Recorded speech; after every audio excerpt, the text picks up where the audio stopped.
छत्तीसगढ़ में डीएपी खाद की भारी कमी किसानों के लिए बड़ी चिंता का विषय बन गई है। इसे लेकर कांग्रेस प्रदेश अध्यक्ष दीपक वैद ने सरकार पर निशाना साधा है। उन्होंने कहा है कि राज्य में 3 लाख मीट्रिक टन डीएपी की कमी है, जिससे किसान खेती नहीं कर पा रहे हैं।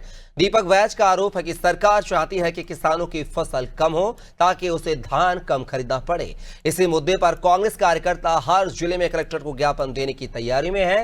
वैद ने शिक्षकों की भर्ती को लेकर भी सरकार को घेरा है और कहा है कि विधानसभा चुनाव में 1 लाख रोजगार और 35,000 शिक्षक भर्ती का वादा था, जो अब घटते घटते 5,000 पर आ गया है, जो युवाओं के भविष्य के साथ धोखा है। उन्होंने कहा है कि बीएड और डीएड युवा भी परेशान हैं, जो लगातार आंदोलन कर रहे हैं। वहीं आदिवासी आरक्षण को लेकर कहा है कि अगर अरविंद नेताओं नागपुर जाकर आरएसएस से आदिवासी मुद्दों पर सवाल पूछते हैं तो हम उनका स्वागत करेंगे और हम चाहते हैं कि इस पूरी चर्चा की वीडियोग्राफी भी हो।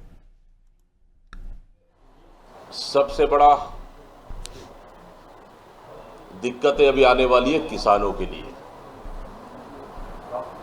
आप देखें, अगर पूरे प्रदेश में तो लगभग 3 लाख मीट्रिक टन खाद की डीएपी की आवश्यकता है किसानों के लिए, जो कि अब तक पूरे सोसाइटियों में डीएपी खाद पहुंचना चाहिए। लेकिन दुर्भाग्य है कि 86,000 ही टन अभी तक सोसाइटी में पहुंच पाई है। इससे कहीं न कहीं किसान चिंतित है। मतलब सरकार चाहती है कि किसानों को जानबूझकर खाद उपलब्ध नहीं करा रही है, ताकि कहीं न कहीं किसान धान पैदा कम करे और खेती कम करे, पैदावार कम करे, ताकि उनको धान कम से कम खरीदना पड़े। प्रदेश में समय समय पर टेट, सीटेट, बीएड, डीएड की लगातार परीक्षाएं हो रही है। युवा लगातार आने वाले अपने भविष्य को लेकर परिश्रम कर रहे हैं, परीक्षा दे रहे हैं, ताकि अपने भविष्य कहीं न कहीं हम खाली स्कूलों में शिक्षक बन के हम नौकरी कर लें। लेकिन सरकार ने उनकी सारी उम्मीदों की दरवाजा इस सरकार ने बंद कर दिया। इसीलिए कि कहीं न कहीं छत्तीसगढ़ के युवा चिंतित हैं। उसी का नतीजा है कि हर तरफ से कहीं आंदोलन, कहीं तो राजभवन, कहीं तो सीएम हाउस, कहीं और धरना प्रदर्शन लगातार कर रहे हैं। इसका जिम्मेदार सिर्फ राज्य की भारतीय जनता पार्टी की सरकार है।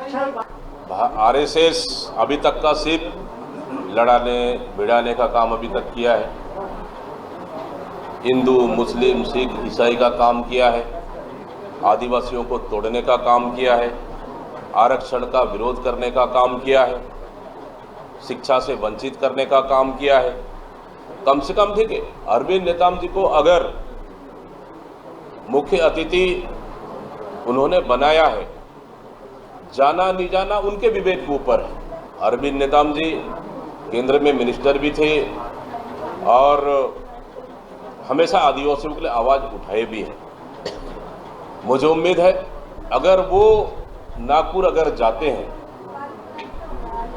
और उस कार्यक्रम में शिरकत होते हैं, तो निश्चित रूप से आदिवासियों की बात उनको रखनी चाहिए।